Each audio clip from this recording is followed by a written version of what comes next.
আপনারা দেখেছেন গণভোটের প্রশ্নে কতগুলো বেসরকারি সার্ভে সংস্থা ওপিনিয়ন যারা বিল করেন তারা অনলাইনে সার্ভে করেছে। বাধ্যবাধকতার যে পয়েন্টটা ছিল সেখান থেকেও সরকার সরে আসছে এবং এটাও বিএনপির দাবিকেই পক্ষান্তরে পূরণ করা হয়েছে। তারা বলেছেন করতে হবে, এবং করতে হওয়ার যে আইনি ব্যাখ্যাটা এটা সরকার সেখানে দেয়নি, যে করতে হবে মানেই করতেই হবে। এই বিষয়টি কিন্তু তারা ক্লারিফাই করেনি। সরকার খুব স্পষ্টভাবে বলেছেন যে জাতীয় নির্বাচন এবং গণভোট একদিনেই হবে। আসলে পুরো জাতি চেয়েছিল গণভোট আলাদা হইতে হবে। সানশাইন আটা ময়দা সুজি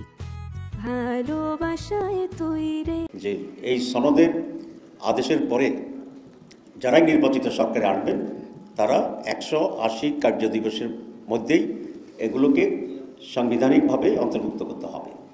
আর যদি না করে এটা অটোমেটিক্যালি গৃহীত হয়েছে বলে বিবেচিত হবে। এখানে এটা গ্রহণ করার একটা অটো কম্পালশনের সুযোগ এখানে ছিল এবং এটাই বাঞ্ছনীয়। কারণ কোনো দল ক্ষমতায় গিয়ে যদি এটা করতে না চায় তাহলে তার উপরে বাধ্যবাধকতা থাকার সুযোগ না থাকলে তাহলে এই যে সনদ এতদিনের কনসেনসাস কমিটির যে প্রচেষ্টা সেটাই ব্যর্থ হয়ে যাবে পরিপূর্ণভাবে।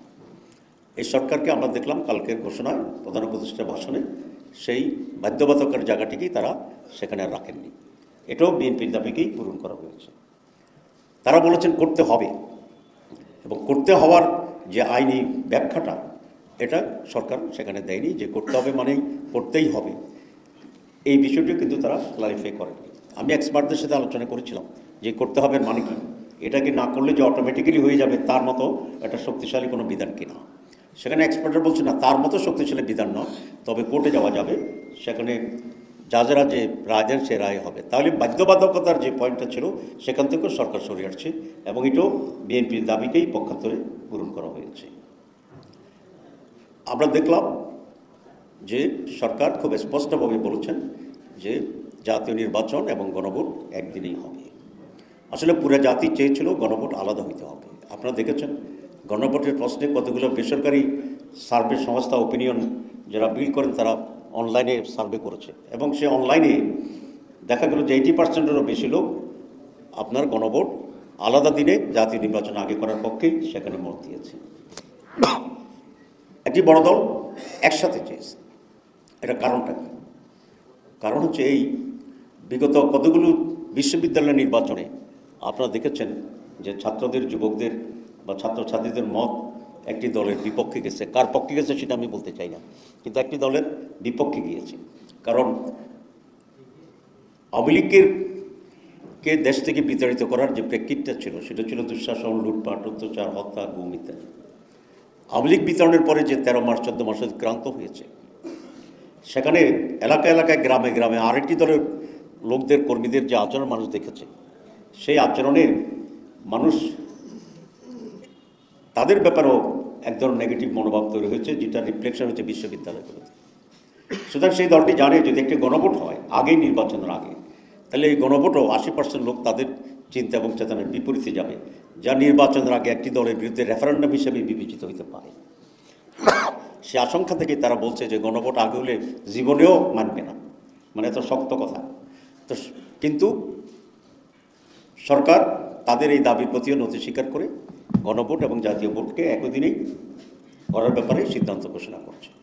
আমরা যারা এখানে আজকে 8 দল আছি, যারা মেজরিটি জনগণকে আমরা রিপ্রেজেন্ট করি, এই 8 দলের পক্ষ থেকে আমরা সবসময় বলে আসছি, জনগণ বলে আসছে, এবং যে বেসরকারি যে আমরা সার্ভে রিপোর্ট দেখলাম সেখানে জনমতের যে রিফ্লেকশন হয়েছে সবটাই ছিল গণভোট আলাদাভাবে জাতীয় নির্বাচনে আগে হতে হবে। কারণ গণভোট হচ্ছে সংস্কার ইস্যুতে, আর জাতীয় ভোট হচ্ছে সরকার গঠনের ইস্যুতে। দুটি একেবারে ভিন্ন জিনিস ছিল। গণভোট যদি একই দিনে হয় তাহলে আমরা পরিষ্কার বলেছি যে সংস্কারের যে ইস্যুটি আছে না, সেটি সেদিন গুরুত্বহীন হয়ে যাবে। প্রত্যেকটি দল তার স্বসমার্কায় নিজ দলের পক্ষে জনমত ভোট পাওয়ার জন্যই সেদিন তার সম্পূর্ণ মনোযোগী হবে। সুতরাং একই দিনে যদি হয় তাহলে সংস্কারের গণভোট সেদিন গুরুত্বহীন হবে এবং সেখানে খুব কম লোকেরাই এই ভোটটি দেওয়ার ব্যাপারে আগ্রহী হবে, বরং প্রত্যেকটা দল তার দলের পক্ষে জনগণকে একমত করার জন্য, পজিটিভ করার জন্য চেষ্টা চালাবে। এটা একেবারেই মিনিমাইজ হয়ে যাবে এবং গুরুত্বহীন হয়ে যাবে। যদি ভোট সেদিন মানুষের মনোযোগের অভাবে কম হয় তাহলে যারা সংস্কার চাচ্ছে না তারাই সেদিন আবার এই প্রশ্ন উঠাবে, যেহেতু গণভোটের ব্যাপারে ভোট কম হয়েছে, সুতরাং এটা জনগণ চায়নি বলে বিবেচিত হোক এবং তারা সংস্কার থেকে সেদিন চলে যাবে। এটা একটা ফাঁদ আমরা মনে করি, এবং আনফর্চুনেটলি এই সরকার বুঝি হোক না বুঝি হোক, ইচ্ছাকৃতভাবে হোক অথবা ষড়যন্ত্রের শিকার হয়ে হোক, তারা একটি দলের সেই ফাঁদে পা দিয়েছে এবং সংস্কারকে প্রায় গুরুত্বহীন করে ফেলেছে, প্রায় গুরুত্বহীন করে ফেলেছে। এর আগেও আমরা দেখেছি যে এই সরকার এই দলটির প্রতি নানাভাবে তাদের আনুগত্য অথবা তাদের দুর্বলতা প্রকাশ করেছে। সেটা শুরু হয়েছিল লন্ডনে গিয়ে নির্বাচনের তারিখ ঘোষণা করা, অন্যান্য দলগুলোর সাথে আলোচনা না করেই নির্বাচন কমিশনের রোডম্যাপ ঘোষণা করে দেওয়া, এবং বিভিন্ন সময়ে তাদের আচরণে একটি দলের দাবিকে অধিকতর গুরুত্ব দেওয়ার যে প্রবণতা, সবটা মিলেই আজকে জাতির কাছে এটা প্রতিমান হয় যে এই সরকার এখন আর নিরপেক্ষ সরকার নয়। এই সরকার একটি দলের প্রতি অনুগত অথবা একটি দলের প্রতি দলকে ক্ষমতা আনার জন্যে যেন একটি নির্বাচন আয়োজনের জন্যেই তাদের প্রচেষ্টা আছে বলে আমরা মনে করি। আজকে আমি খুব স্পষ্ট করে বলতে চাই যে আজকের প্রধান উপদেষ্টাকে নানাভাবে বিভ্রান্ত করছে তিনজন উপদেষ্টা, এবং তারা ভুল তথ্য দিয়ে নানাভাবে বুঝিয়ে একটি দলের হয়ে কাজ করে সরকারকে একটি সুষ্ঠু নির্বাচন যাতে হতে না পারে সেদিকে নিয়ে যাওয়ার জন্য একটি সুকৌশলে অপচেষ্টা চালিয়ে যাচ্ছে। আমরা আজকের এই মুহূর্তে স্পষ্টভাবে ঘোষণা দিতে চাই, আমরা 8 দল এবং আমাদের সাথে আরও কিছু দল আছে যারা ফর্মালি না আসলেও আমাদের সাথে যোগাযোগ আছে, আমরা সকলেই আগামী ফেব্রুয়ারি মাসে রোজার আগেই একটি জাতীয় নির্বাচন অনুষ্ঠিত হোক এ ব্যাপারে দৃঢ় প্রতিজ্ঞবদ্ধ, এবং সেই জন্যই আমরা আমাদের সকল প্রস্তুতি সম্পন্ন করার জন্য আমরা মাঠে কাজ করছি।